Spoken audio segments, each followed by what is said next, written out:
نحمدہ ونصلی علی رسولہ الکریم اما بعد۔ ترجمے والے قرآن پاک کا صفحہ نمبر 883، 24واں پارہ، سورہ مؤمن، چھٹا رکوع، آیت نمبر 51 تا 55۔ اعوذ باللہ من الشیطان الرجیم، بسم اللہ الرحمن الرحیم۔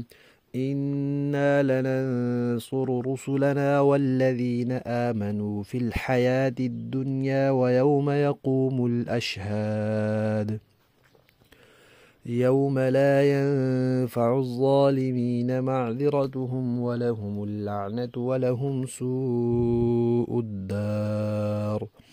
وَلَقَدْ آتَيْنَا مُوسَى الْهُدَى وَأَوْرَثْنَا بَنِي إِسْرَائِيلَ الْكِتَابَ هُدًى وَذِكْرَى لِأُولِي الْأَلْبَابِ فاصبر إن وعد الله حق واستغفر لذنبك وسبح بحمد ربك بالعشي والإبكار۔ صدق اللہ العظیم۔ اس سورت کا نام سورہ مؤمن ہے، جس میں فرعون کے ایک رشتہ دار مرد مومن کی گفتگو کا تذکرہ ہے اور وہ مکمل ہو چکا ہے۔ اس کے بعد اللہ تعالیٰ نے انجام ذکر کیا ہے کہ جو نہ ماننے والے ہیں ان کا آخرت میں کیا انجام ہوگا اور دوزخ میں کیا ان کی حالت ہوگی۔ یہ صورت جیسا کہ شروع میں آ چکا ہے کہ مکی دور کے آخری نصف میں نازل ہوئی، اور اس میں کفار کی طرف سے مسلمانوں پر مصائب بہت زیادہ بڑھ چکے تھے۔ تو اب اللہ تعالیٰ یہاں تسلی دے رہے ہیں نبی پاک صلی اللہ علیہ وسلم کو بھی، ایمان والے لوگوں کو یعنی صحابہ کرام کو بھی، اہل بیت کو بھی، کہ یہ مشکلات تو آتی ہیں، لوگ نبیوں کی مخالفت کرتے ہیں، کرتے چلے آئے ہیں، اب بھی کر رہے ہیں، لیکن یہ اللہ تعالیٰ کا قانون ہے کہ اللہ تعالیٰ اپنے پیغمبروں کو اور ایمان والوں کو کامیاب فرماتے ہیں۔ کیسے کامیاب فرماتے ہیں؟ نمبر 1، دلیل کے ساتھ، کہ دلیل ہمیشہ انہی کی غالب ہوتی ہے، انہی کی مضبوط ہوتی ہے۔ دلیل کے میدان میں کبھی کوئی ان کو شکست نہیں دے سکتا۔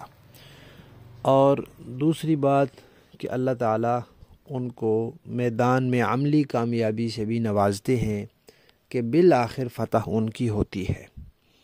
اور تیسرا اس طرح کہ ان کے ساتھ جو لوگ ظلم و زیادتی کرتے ہیں اللہ تعالیٰ پھر ان سے انتقام لیتے ہیں۔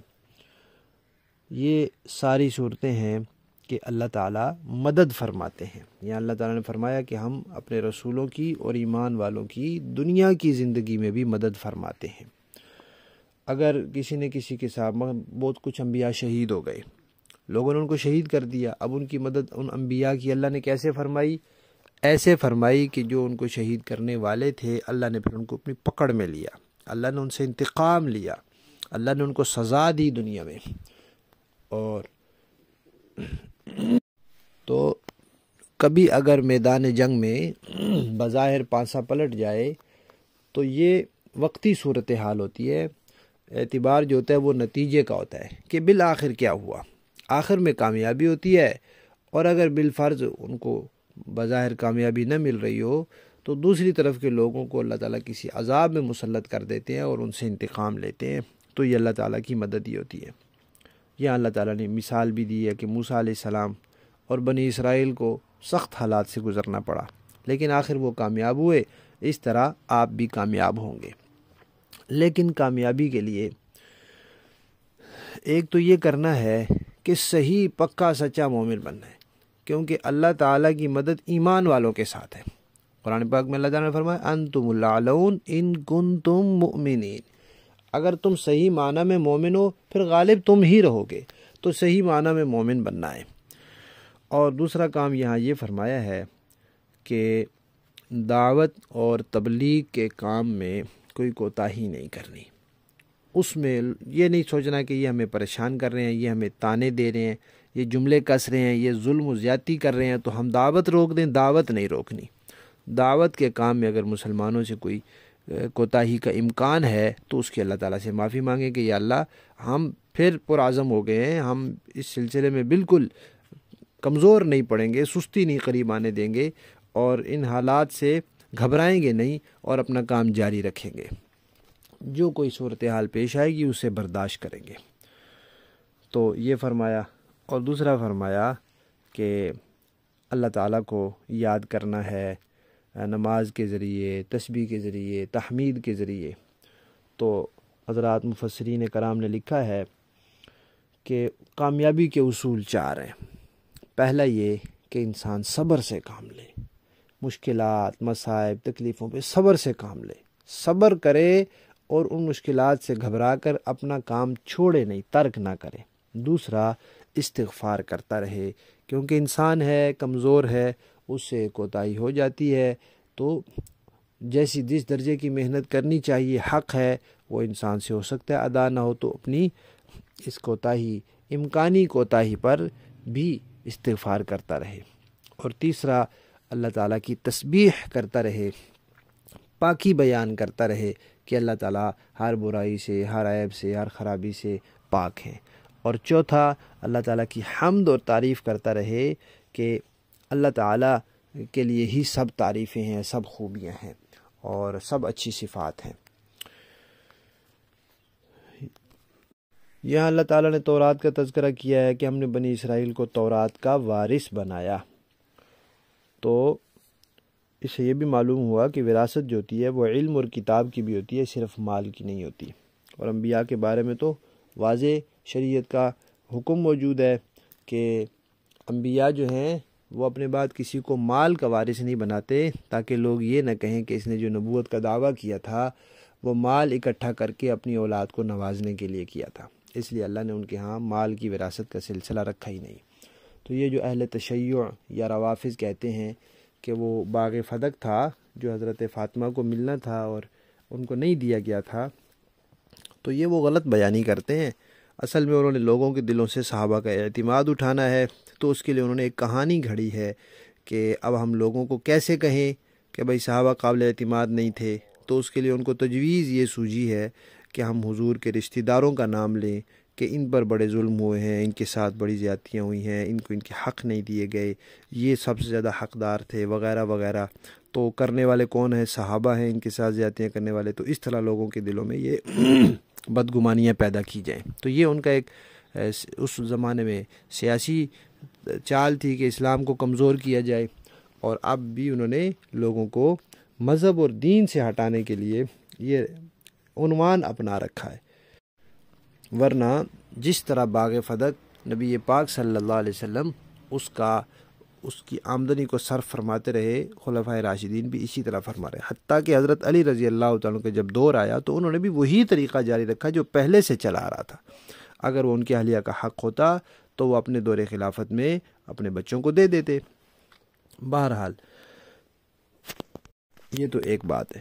دوسری بات آج کے سبق کی اہم یہ ہے کہ یہاں لفظ آیا ہے وَاسْتَغْفِرْ لِذَنْبِكَ۔ اس کا لفظی معنی تو یہ ہے کہ بخشوائیں، آپ بخشش طلب کریں، مغفرت طلب کریں، لِذَنْبِكَ، اپنی کوتاہی کی۔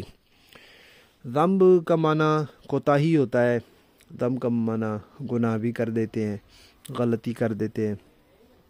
اب سوال یہ پیدا ہوتا ہے کہ نبی تو معصوم ہوتے ہیں، اس میں کوئی شک نہیں کہ سارے نبی معصوم ہیں، کسی نبی سے کسی قسم کا کوئی چھوٹا بڑا گناہ نہیں ہوتا۔ یہ اہل سنت کا عقیدہ ہے، پکا عقیدہ ہے۔ جو یہ عقیدہ نہیں رکھتا وہ پھر اہل سنت میں شامل نہیں رہتا۔ اس کو کہتے ہیں انبیاء کی عصمت اور پاک دامنی۔ تو انبیاء پاک ہوتے ہیں، معصوم ہوتے ہیں، کس چیز سے؟ گناہ سے، ہر قسم کے گناہ سے، پیدائش سے لے کر وفات تک وہ ہر قسم کے گناہ سے پاک اور معصوم ہوتے ہیں۔ گناہ کی طاقت ہوتی ہے ان کے اندر، اختیار ہوتا ہے، لیکن ان کے دل میں اللہ تعالیٰ کی محبت اتنی شدید ہوتی ہے اور اللہ تعالیٰ نے ان کو کیونکہ نمونہ بنانا ہوتا ہے تو اس لیے اللہ تعالیٰ ان کو گناہ سے بچا کر رکھتے ہیں۔ تو جب اللہ بچا کر رکھتے ہیں ان کو تو پھر سوال ہی نہیں پیدا ہوتا کہ ان سے گناہ ہو جائے۔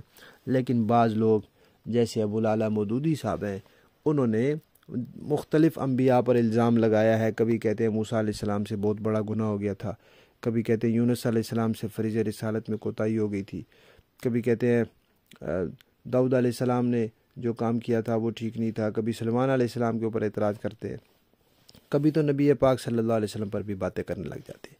تو انبیاء کے بارے میں اور صحابہ کے بارے میں ان کا قلم جو ہے وہ بہت بے ادب اور گستاخ ہے۔ تو یہاں بات یہ ہے کہ اللہ تعالیٰ نے نبی پاک صلی اللہ علیہ وسلم کو مخاطب کر کے امت کو سبق دیا ہے کہ نبی پاک صلی اللہ علیہ وسلم جو معصوم ہیں، کوئی ان کی گناہ ہو ہی نہیں سکتا، ان سے بھی کہا جا رہا ہے کہ آپ کا جو درجہ ہے، جو مرتبہ ہے، جو منصب ہے، اگر آپ اس منصب کے مطابق کوئی کام نہ کر سکیں، اگرچہ وہ جائز ہوگا، بالکل جائز ہوگا، لیکن صرف یہ کہ آپ کے منصب کے مطابق نہیں ہوگا تو آپ اس پر بھی اللہ تعالیٰ سے استغفار کریں۔ جیسے ایک مرتبہ نبی پاک صلی اللہ علیہ وسلم کے پاس کچھ کفار آئے اور انہوں نے کہا آپ کے پاس یہ غریب مسلمان بیٹھے ہیں، ان کے پھٹے ہوئے کپڑے ہیں، میلے کچیلے، ان کو اپنے پاس سے اٹھائیں، پھر ہم آپ کی بات سنیں گے۔ تو حضور نے سوچا کہ یہ تو اپنے ہی ساتھی ہیں صحابہ، یہ تو سنتے ہی رہتے ہیں، سچے ہیں، مخلص ہیں، عاشق ہیں، تو کچھ دیر کے لیے ان کو اٹھا دیتے ہیں تاکہ وہ بات سن لیں۔ تو اللہ تعالیٰ نے منع کر دیا، کہا نہیں، یہ کام نہیں کرنا آپ نے۔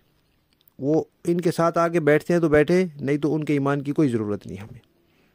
اب یہ جو نبی پاک صلی اللہ علیہ وسلم کا فیصلہ تھا، جائز تھا، درست تھا، دینی مصلحت کے مطابق تھا، لیکن آپ شان نبوت کے مطابق نہیں تھا تو اللہ تعالیٰ نے اس سے منع فرما دیا۔ تو اس طرح کا کوئی کام ہو اگر، تو اس پر نبی اگر استغفار کرتے ہیں تو جن لوگوں کے گناہ ہیں، عام امتی جو ہیں، ان سے تو گناہ ہوتے ہیں، ہوتے رہتے ہیں، تو ان کو کتنا زیادہ استغفار کرنا چاہیے۔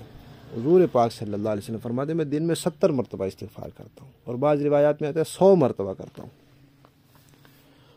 تو نبی معصوم ہو کر جب 100 مرتبہ استغفار کرتے ہیں تو امت جو ہے گناہ گار ہو کر اس کو کتنا زیادہ استغفار کرنا چاہیے۔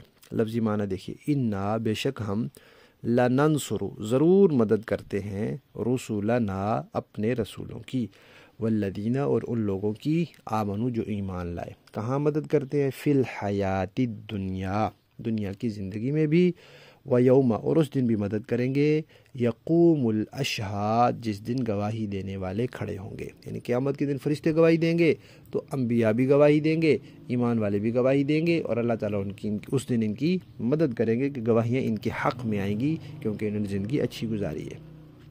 یوم جس دن، لا ینفع کوئی فائدہ نہیں دے گی، ظالمین کو، معذرتہم ان کی معذرت، ان کے بہانے کوئی فائدہ نہیں دیں گے، وَلَهُمْ اور ان کے لیے، اللعنۃ لعنت ہوگی، پھٹکار ہوگی، وَلَهُمْ اور ان کے لیے، سوء الدار برا ٹھکانہ ہوگا۔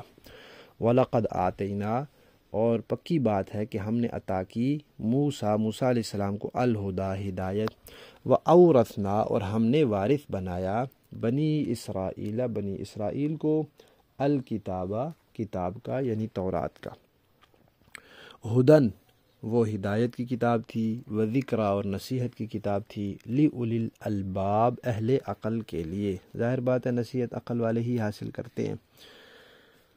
فَاصْبِرْ لہذا آپ بھی صبر کیجئے اور ایمان والے بھی صبر سے کام لیں، جو صبر آپ نے اپنایا ہوا ہے اسی کو پکا پکڑ کے رکھیں۔ اِنَّا بے شک وعد اللہ کا وعدہ ہے کہ اللہ نے آپ کو غالب کرنا ہے، وہ پکا ہوگا، وہ پورا ہوگا، حق بالکل سچا ہے وعدہ۔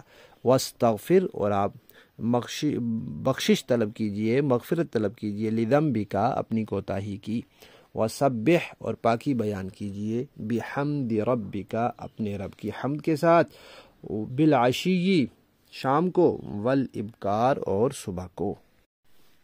با محاورہ دیکھیں جی، إِنَّا لَنَنصُرُ رُسُلَنَا وَالَّذِينَ آمَنُوا فِي الْحَيَاةِ الدُّنْيَا وَيَوْمَ يَقُومُ الْأَشْهَادُ یقین رکھو کہ ہم اپنے پیغمبروں اور ایمان لانے والوں کی دنیاوی زندگی میں بھی مدد کرتے ہیں اور اس دن بھی کریں گے جب گواہی دینے والے کھڑے ہوں گے۔